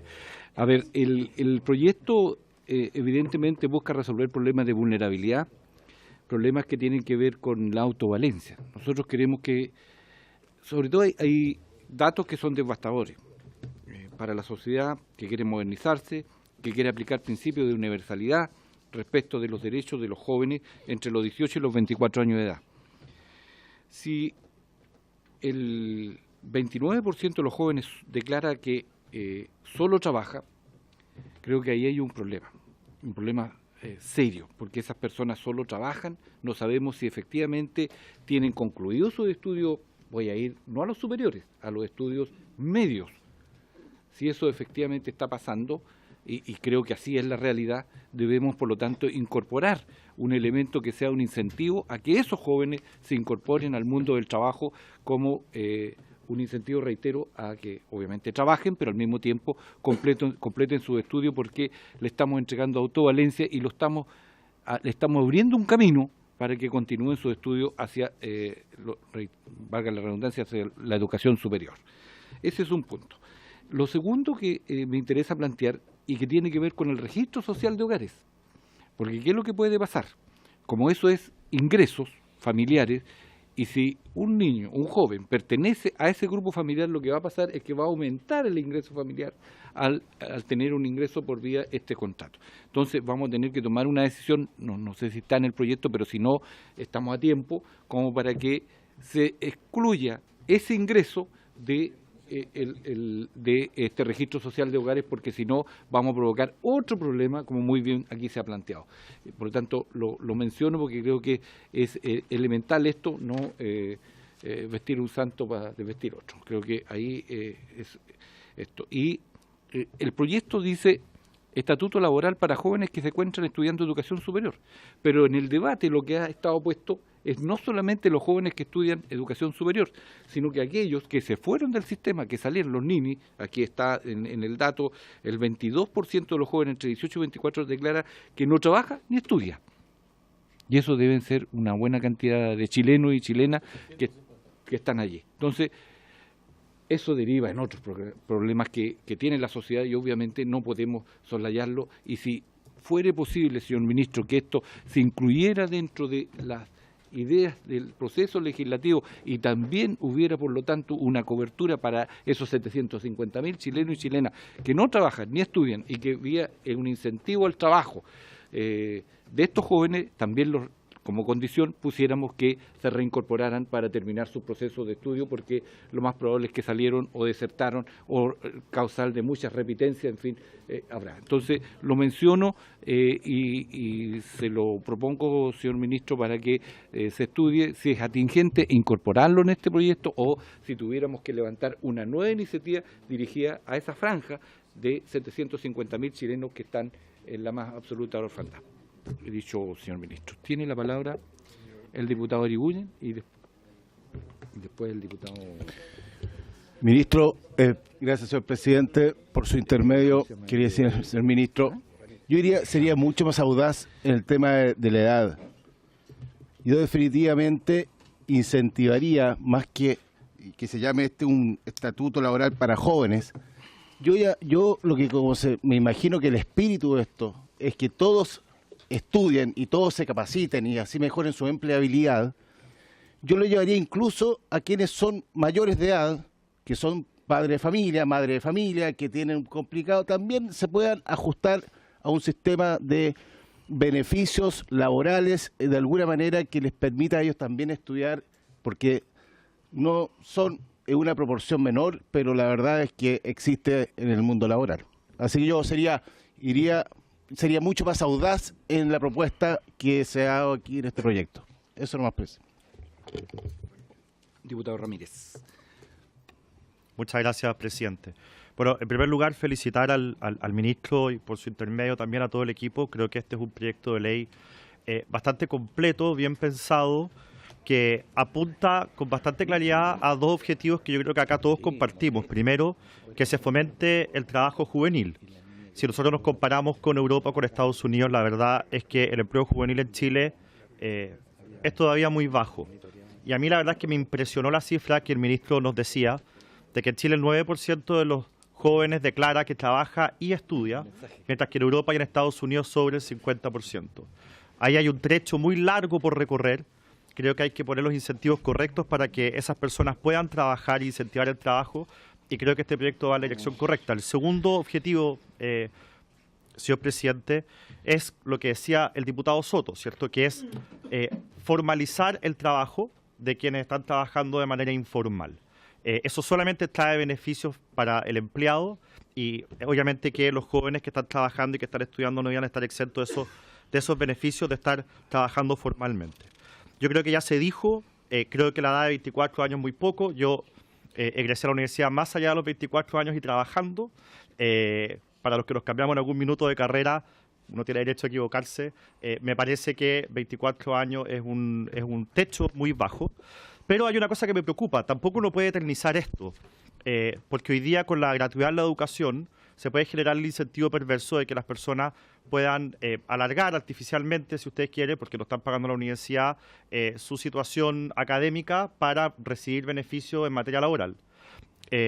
Con lo cual yo no sé si está contemplado o pensado que se acredita algún tipo de avance en los estudios, que aprueben un ramo al semestre o lo que sea, de tal forma de no generar ese sentido perverso y conocemos casos de personas que eternizan su estadía en la universidad, no avanzan nada y que finalmente puedan obtener este beneficio laboral, que el espíritu es para aquellos que estudian, no para aquellos que están en la universidad y no estudian. El tema de la antigüedad, a mí me parece que habría que hacerle un doble clic, por su intermedio, presidenta, señor ministro, porque evidentemente una de las ideas es no aumentar el costo de la contratación y al considerarse la antigüedad se aumenta el costo, pero por otro lado está el otro valor en juego, que es respetar la cantidad de tiempo que está el trabajador en la empresa o en ese lugar. Yo no tengo una opinión formada sobre esto, pero quisiera que lo pudiéramos discutir más en profundidad. Quisiera preguntar, porque no lo tengo claro, probablemente está en el proyecto, en el articulado, pero no estaba en la presentación, ministro, si es que uno pierde estos beneficios por el hecho de ya tener un título superior. Es decir, existen muchos casos de personas que primero tienen un título técnico y luego entran a la universidad para tener un título profesional. y por lo tanto yo creo que lo razonable sería que esa persona que ya tiene el título técnico no pierda el beneficio si es que finalmente decide luego de ese título técnico ingresar a la universidad para tener un título profesional, con lo cual creo que de nuevo el criterio no debiera ser si la persona tiene ya el título, que no sé cómo está en la ley, quisiera si usted pudiese aprobarlo, pero ¿qué ocurre en esos casos? Y quisiera, señor ministro, porque tampoco tengo una opinión formada sobre esto y creo que lo planteó, bueno, alguno de los diputados presentes, no me acuerdo quién lo planteó, pero, perdón, el diputado Soto, el tema de la cotización para las AFP. ¿Usted, diputado Soto? Yo tiendo a estar de acuerdo con el diputado Soto, pero quisiera ponerle número a esto, señor ministro. Yo le quisiera solicitar que hiciéramos el cálculo de nuevo, porque usted, señor ministro, nos decía que, según los cálculos que hoy día existen, si una persona empieza a trabajar 4 años antes, va a tener un 20% de mayor pensión. Pero yo asumo, que el supuesto que se está manejando en ese cálculo es que la persona trabaja las 50 horas que permite la ley, jornada completa, con el contrato. En estos casos estamos hablando probablemente de sueldos que van a ser muy inferiores porque se trabaja 30 horas y quizás el impacto que eso va a tener en la pensión es inferior a ese 18 o 20% que usted nos decía que podía tener. Con lo cual yo quisiera que se hiciera ese cálculo de nuevo para saber qué es lo que está en la balanza y si finalmente vamos a establecer o no la obligación de que esos trabajadores juveniles coticen o no coticen la AFP. Yo creo que con esos números sobre la mesa podemos tener un panorama más claro para tomar una decisión. Muchas gracias, señor presidente. Gracias, diputado. El diputado Melero tiene la palabra. Presidente, solamente algunos comentarios, porque la verdad que ha sido muy positivo el debate, las preguntas, y de algunas intervenciones, entre ellas la suya, presidente. Gracias. El drama del desempleo juvenil, el superdrama de los ninis que no estudian ni trabajan, que es una cifra, estaba recordándola bien, pero estamos hablando del orden de 600.000 personas.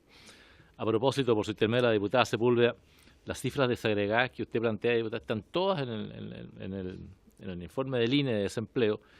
Vale la pena, presidente, quizás invitar a una próxima sesión a la directora del INE que venga a exponer, porque es bueno que la nueva comisión conozca bien en detalle, ¿no?, cómo se toman las cifras de desempleo, el nivel de desagregación que tiene, el nivel de detalle que se puede conocer por grupos etarios, por género, por regiones, por comunas, en fin, la verdad que el INE hace un trabajo de recopilación estadística muy ilustrativa y que está toda publicada, y se puede extraer, es pública y se hace un trabajo muy decantado. Pero me pasa, presidente, que de pronto siento que le empezamos a pedir a este proyecto de ley, que es acotado y que respecto a los estudiantes, la solución de problemas de mayor envergadura que tienen que ver con el desempleo juvenil en términos globales.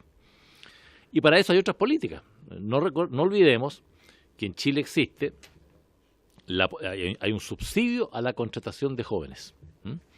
El empresario que contrata a un joven tiene una bonificación del Estado para hacerlo y por consiguiente hay un incentivo especial para ese fin. Hay incentivos en materia de capacitación, hay programas, en fin, de otra naturaleza que han ido apuntando a justamente a ir tratando de reducir el desempleo de los jóvenes. Pero también hay una externalidad positiva que no se ha resaltado, que la releía en el mensaje, que también por esta vía podemos hacer que jóvenes que hoy día han postergado la posibilidad de estudiar porque no tienen ingresos, puedan ingresar a estudiar al momento que tengan un empleo. O sea, no solamente está pensado respecto a quienes están estudiando, sino que también de poder habilitar como estudiantes a personas que lo han postergado por no tener ingresos. Entonces, creo que es importante tratar de circunscribirnos en la idea matriz de este proyecto. Si le empezamos a adicionar a este proyecto, que por esencia está pensado en los estudiantes, porque lo que busca es reducir la jornada y hacerla compatible con estudiar. Yo creo que podemos plantear un montón de ideas respecto al desempleo juvenil, algunas experiencias exitosas quizás de algunos otros países del mundo. La diputada Sepúlveda ha mencionado un estudio de esa materia. Bueno, pero en fin, lo único que quiero solamente decir, presidente, no le pidamos a un instituto laboral para los jóvenes que se preocupe del tema del desempleo juvenil en términos globales, porque creo que tenemos que ir uno a uno. Gracias.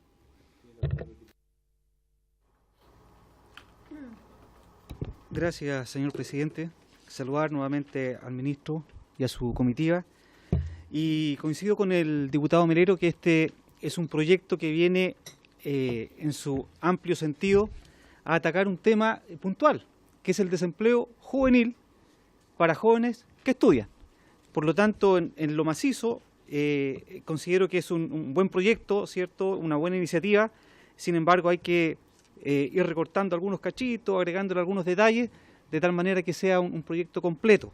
Ya podemos estar, sin duda, entregando muchos aportes, casos específicos, casos particulares para enriquecerlo, pero eso nos va a escapar de las manos, como mencionaba el diputado Melero. Yo solo quiero construir esta conversación con 3 inquietudes que tengo. ¿Qué sucede con, o si es posible que existan jóvenes estudiantes que tengan más de un empleador? ¿Ya? Si está contemplado, o tiene limitaciones, ¿ya? O que solamente pueda estar en un solo trabajo, dependiendo de sus tiempos libres. También, otra consulta que tengo, y debido a las nuevas tecnologías, ya al trabajo a distancia, podríamos encontrarnos con una empresa que esté conformada solo por trabajadores estudiantes, ¿ya? Y ahí se nos complica la situación en términos de sindicalización, representantes. Por lo tanto, de esa observación yo hago mi siguiente comentario, que por el carácter de trabajo eventual, ¿cierto?, no permanente a largo plazo, el estudiante debiera dedicarse a trabajar y a estudiar, por lo tanto no debiera contemplar su participación sindical dentro de la empresa, ¿ya? Porque desnaturaliza el propósito de este proyecto, que es darle una alternativa para que a su labor de estudiante pueda trabajar, ¿ya? Y en este sentido me gustaría que quedara plasmado que el estudiante trabajador no contara con la posibilidad de actividad sindical dentro de la empresa. Gracias, señor presidente. La palabra la diputada Orsini, después la diputada. Bueno, primero saludar al ministro y al subsecretario, gracias por estar acá nuevamente. Quería comentar algo pequeñito. También, como han comentado otros diputados, me parece arbitraria el límite de 24 años y pienso que quizás un límite más razonable es analogar con la ley de pensiones de alimentos, que señala que tendrán derecho a recibir esta pensión los jóvenes hasta los 28 años mientras estén estudiando.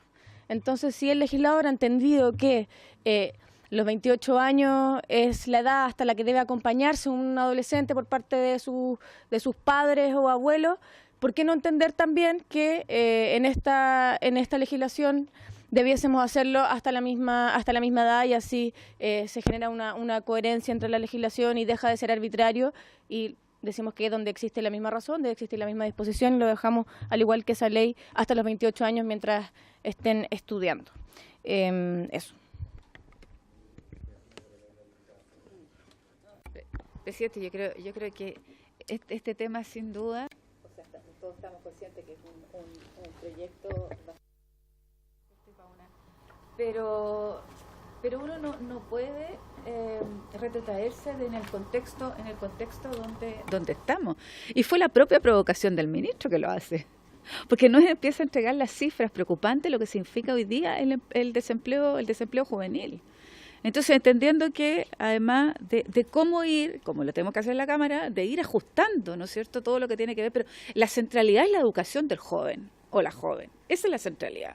¿Cómo permitimos que ese joven, ¿no es cierto?, esa joven pueda también estudiar? Ahora, el tema del fuero, el tema a mí me preocupa porque tiene que ver, además, con un derecho ganado de cualquier trabajador, de cualquier trabajador. Entonces yo creo que ni siquiera deberíamos tener el cuestionamiento, fíjate, ni siquiera el cuestionamiento, que por ser trabajador tiene o trabajadora, o sea, que me digan a mí, mira, ¿sabes qué? No puedes tener fuero maternal porque tienes este tipo, porque estás estudiando, o sea, me parece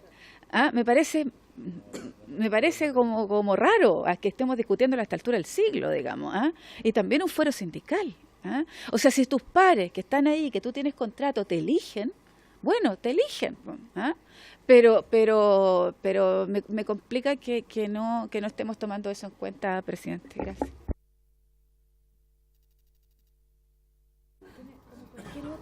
El derecho sindical Mire, es la libertad de la persona de primero sindicalizarse.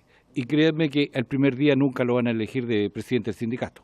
Entonces tiene que haber un proceso de más largo alcance, pero es un derecho que todas las personas en nuestro país, si es que efectivamente es cierto el informe que aparece en el Pulso, fíjense ustedes que aumentó la tasa de sindicalización en un 20% y no hubo los niveles de conflictividad ni fueron los sindicatos los que causaron ningún problema cierto. Entonces yo pediría ahí en esa parte del debate que más bien confiáramos en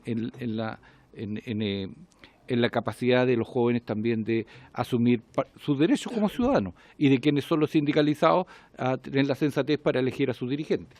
Pero nunca, reitero, una persona que ingresa el primer día es elegido dirigente sindical. Pasa un tiempito para eso, porque así funciona el sistema sindical. Pero reitero, es un derecho que tienen los jóvenes también al incorporarse. Gracias. Sí. El diputado Barros tiene la palabra. Sí. No, yo no tengo problema en ese ámbito porque creo que el sistema se autorregula. Yo no creo que el trabajador, por el hecho de ser dirigente sindical, va a ocupar esa herramienta para perpetuarse en circunstancias que está limitado por el número de horas que puede trabajar. La persona, si terminó de estudiar, obviamente quiere entrar al mercado formal del trabajo y no está limitado por el número de horas que tiene que trabajar. Entonces, yo creo que se autorregula el sistema a partir de eso. No creo que haya haber problema, porque obviamente el hecho de limitar el número de horas también determina que la persona está en un proceso de transición mientras estudia. Así que no, yo creo que está súper bien. Yo incluso sugeriría que cuanto antes pudiéramos votar en general como una manera de determinar una voluntad de hacer y avanzar en estos procesos legislativos. Gracias, presidente. Bueno, muchas gracias. Les agradezco la cantidad de opiniones y de aportes, de verdad lo digo, de aporte al proyecto, porque además estoy de acuerdo en muchos de ellos. Creo que mejoran mucho algunos aspectos del proyecto. Algunas cosas las voy a responder yo, otras le voy a dar la palabra al subsecretario. Algunas cosas puntuales. El diputado Maleros nos decía cómo compatibilizamos esto con la inmigración. Es muy buena esa pregunta porque si a todo el retraso de las visas de trabajo que hay en Chile le agregamos ahora lo de las visas de estudiante, claro que es un tema que existe. Es verdad que en ciertos países el solo hecho de tener una visa de estudiante le otorga a la ley la posibilidad de trabajar ciertas horas, un límite de horas.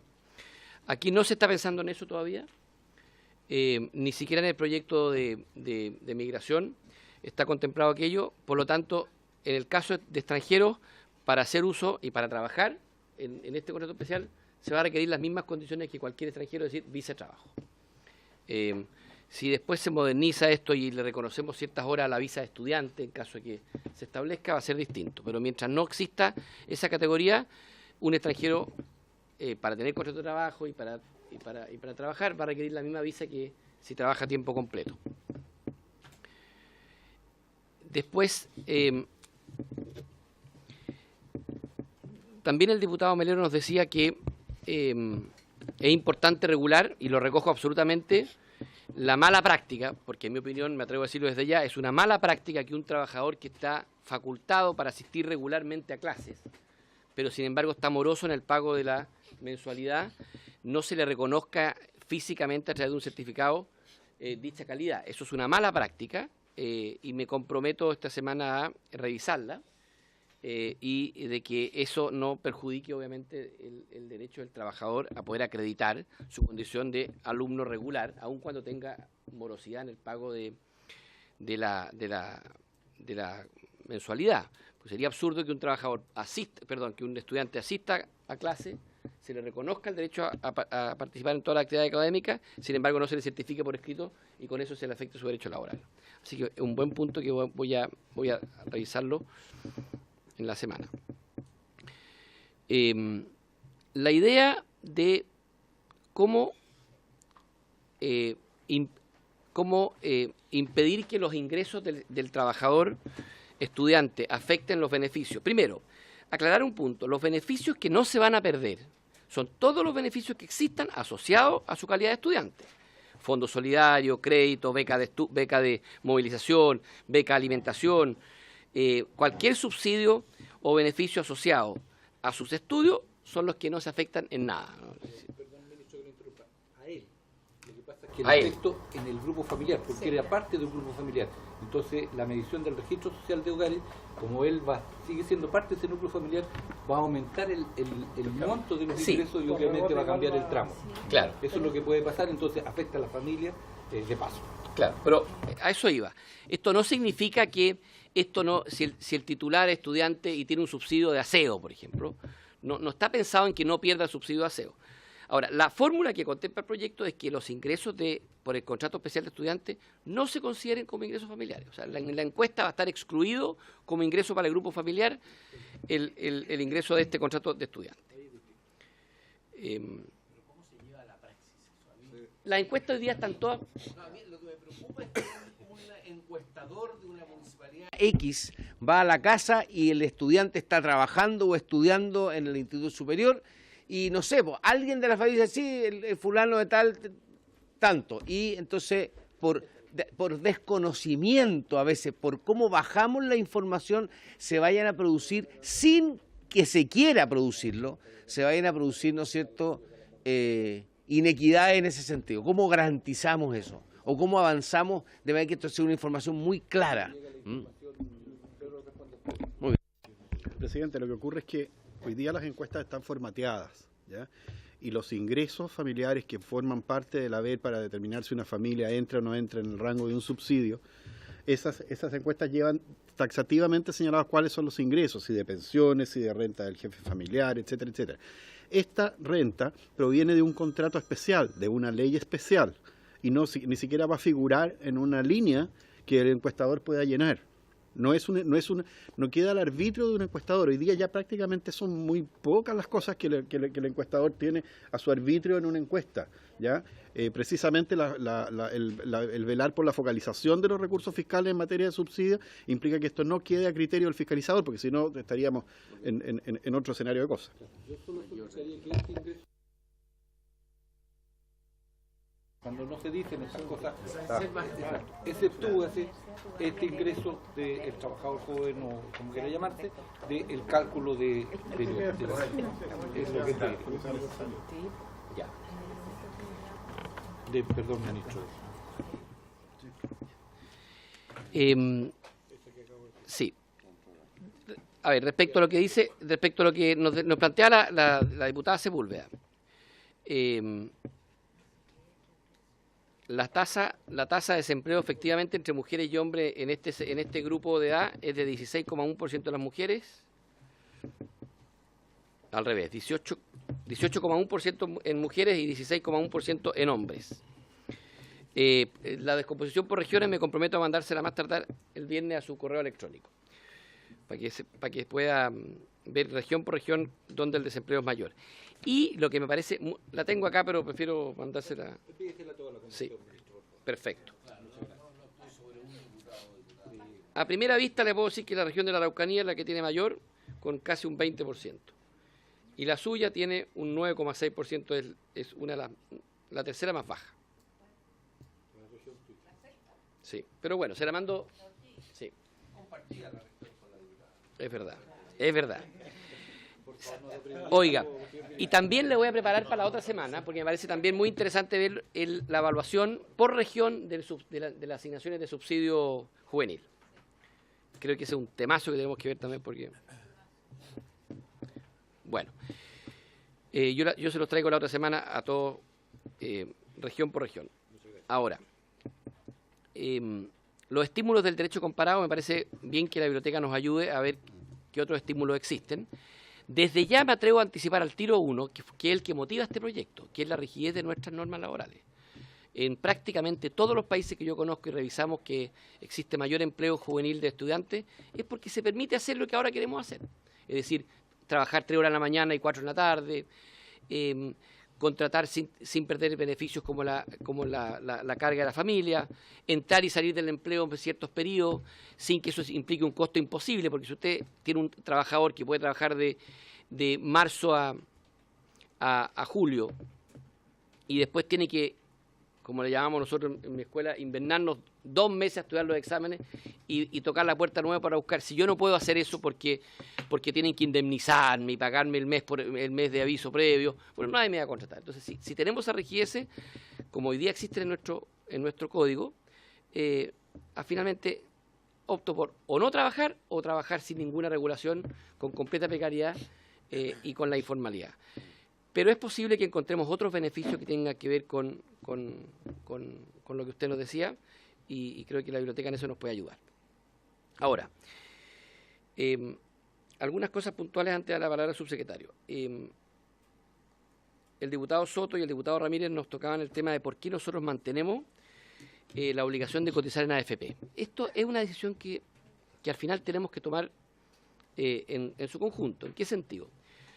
El costo de contratación, sin duda, si lo estandarizamos, matamos el proyecto. Porque si finalmente contratar al joven estudiante es lo mismo que contratar un contrato estándar, finalmente no va a funcionar esto. Ahora, ¿qué priorizamos? En mi opinión, es lo primero que uno tiene que priorizar es la seguridad y la vía del trabajador. Por tanto, la imposición al seguro de la ley de accidente en mi opinión, es fundamental. ¿Qué es lo que se está contemplando? Que el derecho a vacaciones, el pago de las vacaciones, que se reconozca. El tema de la salud lo excluimos no porque creamos que la salud puede quedar a la deriva, sino que porque asumimos que la mayoría de los estudiantes son carga. Ahora, si el estudiante no es, y eso lo establece el proyecto, no es carga del plan familiar, tiene que cotizar. No es una cuestión de que se exime la condición de salud, no, solo se exime en la medida que él tenga protección siendo carga. Pero es que si no es carga y está en edad, él pertenece al tramo dentro del FONASA al A. Entonces también, ojo con eso. Él, por lo tanto, tendría resuelto su problema en el sector público. ¿Ya? Sí, pero no tiene el libre elección. No lo tiene, no va a poder tener. No era Isabel. Además que sería un contrasentido con los ingresos que sí, seguramente se van a pagar, mandarlo a contratar un plan en ISAP. Creo que sería lo peor que podríamos recomendar. Claro. De tal manera que se intenta priorizar aquello que finalmente le pertenece directamente al trabajador, sin perjuicio que yo, en esto quiero ser franco, hace mucho tiempo venimos escuchando en el Parlamento propuestas de incentivo del empleo juvenil por la vía de bajar la cotización previsional. Si hay acuerdo y si se quiere bajar aquello, nosotros no nos vamos a oponer. Me parece a mí que como Ejecutivo es un poquito contrasentido estimular la mayor cotización para mejorar las pensiones y generar este incentivo. Sin embargo, como esto es un contrato acotado en el periodo de tiempo, yo prefiero que ese tema lo debatamos en la comisión y si hay acuerdo lo discutamos. No me cierro, como Ejecutivo no nos cerramos, a que ese tema se discuta. Más de un empleador. La idea del proyecto es que usted puede tener los empleadores que quiera, pero no pasarse de 30 horas, porque si no se desvirtúa. O sea, si usted tiene 3 empleadores con la limitación de 30 horas, es absolutamente irreal, y si fuera real es porque ese hombre no está estudiando o está precarizando el empleo. O sea, si usted quiere tener 2 empleadores de 15 horas máximo a la semana, perfecto, pero no más de 30 horas, porque si no se desvirtúa, insisto, el proyecto.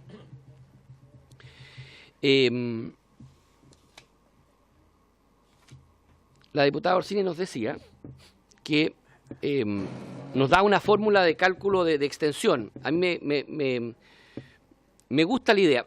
En el fondo, lo que yo recojo del debate es que respecto a la amplitud del proyecto, una opción es dejarlo en 24 años y punto, no moverse de ahí. Segunda opción es subir la edad. Y ahí está la propuesta suya de subirlo a 28 años con el criterio de que eso es la edad límite para el estudiante para recibir pensión de alimento. Claro, homologarlo a la pensión de alimento, a pesar de que nosotros cuando pusimos 24 no era arbitrario, sino que pusimos 24 porque... No, y es porque la edad límite para ser causante de asignación familiar. Pero también, claro, pero me hace sentido que una edad puede ser 28 años y así homologarlo con las pensiones de alimento, que además se reciben siempre que el joven esté estudiando. Tercera opción es no hablar de edad y sencillamente establecer como requisito estrictísimo que debe acreditarse el ser estudiante y trabajar. Y ahí entra la categoría del adulto que está estudiando, se le exige igualmente que él acredite que está estudiando, y si tiene 40 años y está estudiando y en la educación formal y alumno regular, perdón, independiente de la edad, si está estudiando puede trabajar con este contrato especial. Esa es otra opción. Y la cuarta opción, que la planteó el presidente, que si la interpreté bien, lo que usted nos plantea es incluir a los ninis condicionado a que en un plazo corto, que puede ser 3 meses o 6 meses, él empieza a estudiar. Decirle, mire, ¿sabe qué más? Usted está bien, hoy día no está estudiando. Venga, usted se puede contratar con esta modalidad, pero máximo 6 meses o 3 meses, lo que acordemos, usted me va a tener que acreditar que se matriculó en un instituto o en la universidad o lo que fuera. Que es un poco entre sin ser estudiante, pero tiene un límite, una fecha muerte, que son 3 o 6 meses, lo que acordemos, para acreditarme que empezó a estudiar. Si no, esa es una cuarta alternativa. Ahí estamos hablando de otra categoría de jóvenes, ¿no?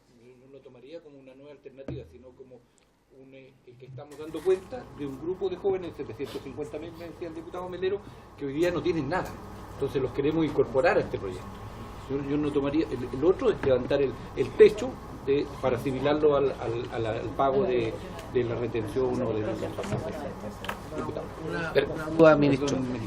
¿Existe algún tipo de limitación respecto al tipo de instituto o el lugar donde la persona estudia?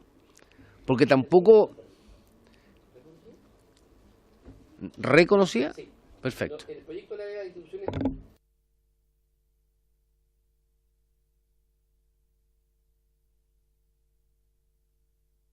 Aquel estudiante que toma un solo curso, que también es debatible, pero el proyecto lo que establece es que usted tiene que ser alumno regular de una institución reconocida por el Estado. Pero, reitero, lo que yo planteo es incorporar a aquellos jóvenes que usted mismo muestra en la estadística, que es una situación dramática en los ninis y que todos lo usamos en los discursos, pero aquí creo que hacemos y tomamos una decisión concreta. Los incorporamos al trabajo y vía este incentivo, entonces usted tiene que entrar a estudiar para completar estudios, porque lo más probable es que estos ninis no están en la educación superior, sino que están en el tramo más abajo, educación media, incluso puede haber más de alguna sorpresa, educación básica también por deserción, por abandono, por vulnerabilidad nada más. Diputado...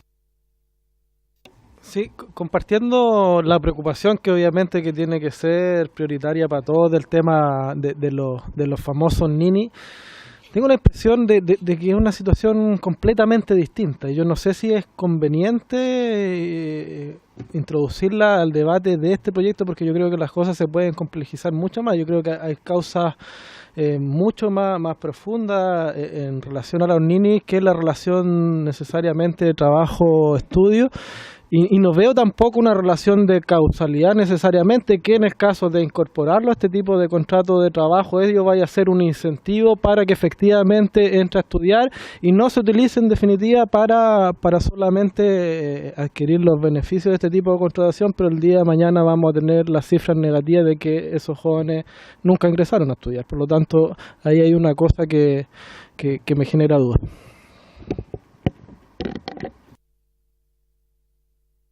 Presidente, para ir terminando, por favor. Recojo, la diputada Jonans Gael nos planteaba junto con otros diputados su apreciación respecto del fuero. Yo le voy a pedir al subsecretario que lo explique bien, porque aquí no se está limitando el fuero, pero me interesa que lo explique bien. Y también nos planteaba la posibilidad de que ampliáramos por el plazo y la edad del sujeto beneficiado, y que también estamos abiertos a que aquello ocurra. Ahora, y también, nos planteó sobre la acumulación de la antigüedad del trabajador. Esto es un tema que Francisco del Río nos puede contar, pero en el fondo, ¿qué es lo que queremos evitar? Queremos evitar crear un desincentivo a que el trabajador que puede seguir continuando y que ha tenido una relación de 20 horas mientras estudia, terminó la carrera, en ese minuto es cuando nosotros creemos que más incentivos tenemos que crear para que ese empleador lo mantenga y lo contrate en forma definitiva. Y claro, si tiene que hacerse cargo eventualmente de una antigüedad de 5, 6 años o 7 años que pueda haber durado el estudio de la carrera, es posible que haya un desincentivo a contratarlo, más que un incentivo. Esa es la razón. Porque en el fondo tiene que inmediatamente hacerse cargo de una mochila de antigüedad para todos los efectos. Ojo, que ese contrato que va a asumir el trabajador inmediatamente después va a ser un contrato que va a tener todo tipo de... todos los beneficios del contrato normal, desde el mes, de las indemnizaciones y todo lo que nosotros sabemos. Por eso mismo que nosotros creemos que se podría generar un desincentivo a mantenerlo en el contrato en el momento que más queremos incentivar que aquello se produzca esa continuidad. Esa es la razón por la cual nosotros la excluimos. Sobre el fuero... Solo ver lo que tiene que ver con el seguro de cesantía, que también es una pregunta y yo creo que es bien discutible lo que tú mencionas en relación al periodo que se sume, porque si bien un desincentivo, pero también es un derecho del trabajador. Ahora, ¿cómo lo calculas? A lo mejor cómo lo calculas, porque no es todo el periodo, no son todas las horas, entonces a lo mejor es distinto, pero si tú lo estás incorporando en la FP, lo estás incorporando un montón de cosas, entonces es como suena raro.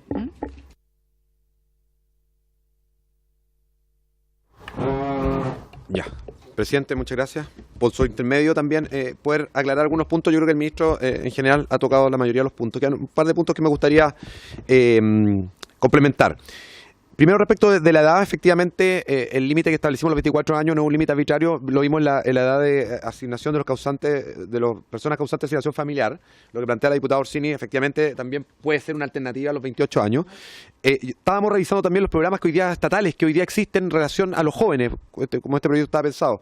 El FOSI, los programas de Yo Trabajo Joven, es 18 a 24 años. El subsidio al empleo joven, 18 a 25. O sea, la media está por ahí, pero evidentemente del Ejecutivo vamos a estar dispuestos a conversar y si la mayoría se propone que esta edad la podamos aumentar por los motivos que se han expresado, la verdad es que vamos a estar bien dispuestos a poder buscar un número que sea más razonable a lo mejor que los 24. Que se homologue. Lo otro, respecto del tema de que no perjudica a la familia, el tema del ingreso familiar, está señalado expresamente en el proyecto. El artículo 152, cuater F, habla específicamente del grupo familiar, del estudiante y del grupo familiar. Por lo tanto, está expresamente señalado, sin prejuicio de que vamos a volver a chequearlo de manera de que quede, pero yo lo volví a chequear recién y está ahí. Ya lo vamos a volver a ver, pero el Fondo para Tranquilidad de la Comisión está pensado en esos términos. Tercero, en relación a lo que plantea la diputada Sepúlveda de ver un poquito el derecho comparado, efectivamente yo creo que va a ser importante el apoyo que nos dé la biblioteca del Congreso, sin perjuicio de que nosotros ya hemos hecho también el análisis, especialmente tomando los últimos informes de la OCDE. Los últimos informes de la OCDE en materia de empleo en Chile nos ponen ciertas tareas, y las tareas principalmente son en mujeres y jóvenes. Y respecto a mujeres y jóvenes, y especialmente respecto a jóvenes, una de las críticas que hace la OCDE es precisamente la rigidez que existe hoy día en el mercado laboral chileno para que los jóvenes puedan participar. Entonces, este proyecto un poquito lo que quiere es acentuar en eso, ¿ya? Y como decía muy bien, no recuerdo cuál de los diputados, pero decía, no esperemos que este proyecto solucione todos los problemas de los jóvenes ni del desempleo. El diputado, creo que Melero lo decía. Pero apuntamos a eso y la OCDE ha sido bastante clara en criticar la rigidez del mercado laboral chileno, especialmente respecto a jóvenes y especialmente respecto a mujeres. Respecto del fuero, que es uno de los temas que se escuchó bastante, a ver, el proyecto lo dice, el proyecto reconoce que hay fuero, en ningún momento hemos negado el fuero, y el proyecto no innova respecto de lo que hoy dice la ley laboral chilena. Hoy día el artículo 309, inciso final del Código del Trabajo, expresamente señala que en el caso de la negociación colectiva, cuando se trata de trabajadores a plazo fijo, que es una de las hipótesis que establece que el contrato de joven, no será necesario solicitar el juicio de desafuero para poner término a esos contratos. ¿Ya? Por lo tanto, ¿qué es lo que hace el proyecto? Reconoce el fuero, los trabajadores pueden tener fuero, pueden ser elegidos, pero si es un contrato a plazo fijo, la regla general es que se le puede poner término, en este caso, la ley habla del 309, nosotros lo estamos homologando, o sea, no es, a lo que voy, no es un invento de esta nueva normativa, efectivamente, se está homologando a que no sea necesario pedir desafuero. Es más, la ley 20.760 sobre insolvencia y reemprendimiento, que reemplazó a la antigua normativa de quiebra, también establece una figura especial.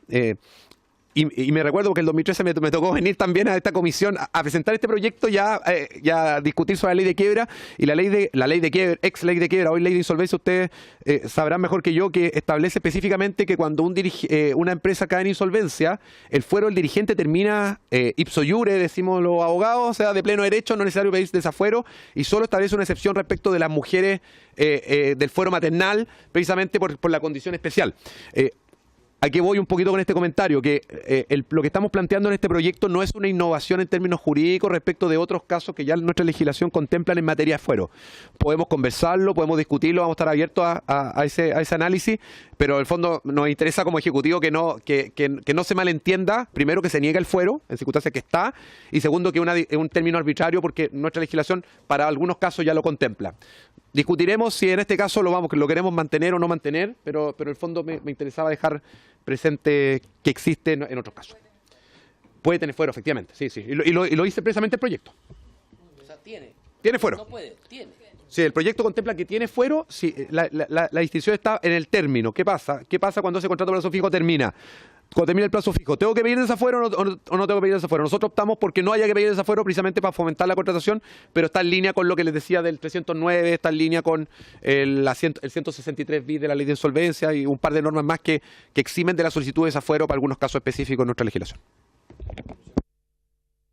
Yo, revisando el artículo 152F, cuartere, ahí solicitaría que se incorporara lo que mencionaba de que este ingreso debe exceptuarse para el cálculo de el registro social de hogares y no afecte, por lo tanto, los beneficios que tiene la familia.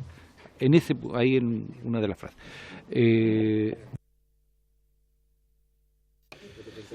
Presidente, solamente para acotar un poco sobre la pregunta por su intermedio de la diputada Sepúlveda, sobre el seguro cesantía y que tiene relación también con la acumulación de la antigüedad del trabajador. No debemos olvidar que el elemento ordenador de este contrato especial no es un trabajador que estudia, es un estudiante que tiene una oportunidad de formalizar un trabajo al cual podría acceder. Trabajo que hoy día, como hemos visto, se desarrolla principalmente en la informalidad, ¿ya? ¿Qué ocurre? Tanto la acumulación de años que establece el Código del Trabajo, que son conquistas históricas del mundo de los trabajadores, como el seguro cesantía, me remonto a su historia, tiene la ventaja de haber participado en la historia legislativa de esa ley, es que el seguro cesantía precave una compensación para el trabajador que llevando varios años en la empresa es despedido por necesidades de la empresa, ¿ya? Que es un despido atípico que no se debe a causa del trabajador, sino que a las necesidades económicas de mercado, qué sé yo, que la propia empresa y el empleador establece.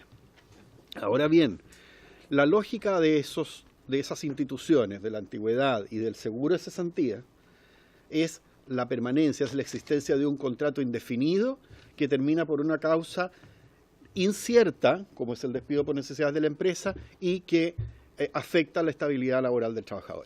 Aquí estamos en un orden de cosas absolutamente distinto. Estamos frente a un contrato cuyas causales de terminación son ciertas, sea el vencimiento del plazo, vamos a ver cómo terminamos finalmente la discusión en particular, cómo se arreglan los plazos, si plazos fijos, si se transforma en un indefinido, qué sé yo, ¿ya? O bien la pérdida de calidad de estudiante, ¿ya? O el cumplimiento de cierta edad.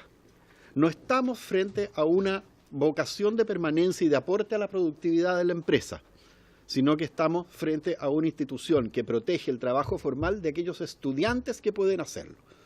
Es por eso que el tema, y eso sin perjuicio de que en la discusión particular, como señalaba el ministro, se adopte alguna clase de compensación para el término, sea por haber transcurrido una cantidad ya más exagerada de años a disposición del mismo empleador, etcétera. Eso es, presidente. Muchas gracias.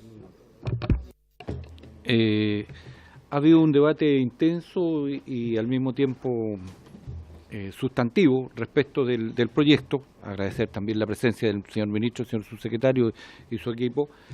Y yo me atrevo a proponer lo siguiente, estimados colegas diputados, es que hagamos el esfuerzo porque nos van a disculpar a los que venimos llegando al debate, solicitaría que tuviéramos el acuerdo de escuchar algunas instituciones que entiendo fueron parte también ayer en un tiempo lejano del debate de este mismo proyecto. Estoy refiriéndome a la Cámara de la Producción y el Comercio. Ellos verán la CUT, bueno, la CUT y sí, no está bien. Y turismo, particularmente ellos que son muy... Y el Instituto Nacional de la Juventud, porque debieran tener una visión respecto de esto. Entiendo que hay material elaborado durante mucho tiempo y ahí estamos. ¿Les parece? Presidente, quería proponer también a la organización Consfecobe, que es una confederación que son del comercio y retail, que creo que para este caso es pertinente porque de hecho hasta las mismas cifras establecen que el 34% de la población juvenil trabaja en el retail, entonces me parecería pertinente. Incorporamos la Consfecobe antes de la campana. Sí. Presidente, y así súper cortito también podría ser a organizaciones estudiantiles, estoy pensando en la Confech o algún otro organismo. Perdona, yo lo que pediría a la Confec, solo a ella, porque entiendo que reúne el conjunto de las organizaciones estudiantiles, porque si vamos por federación, por parte va a ser más complejo. Más escuchando, okay, que me parece bien. ¿Estamos? Diputado Merino.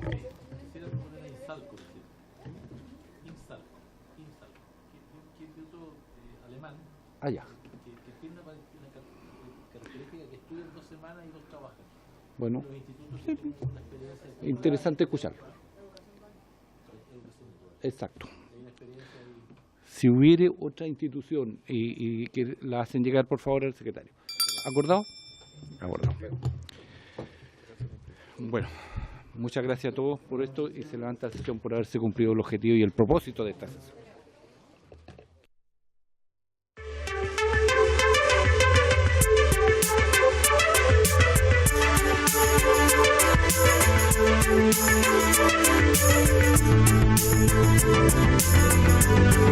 Thank you.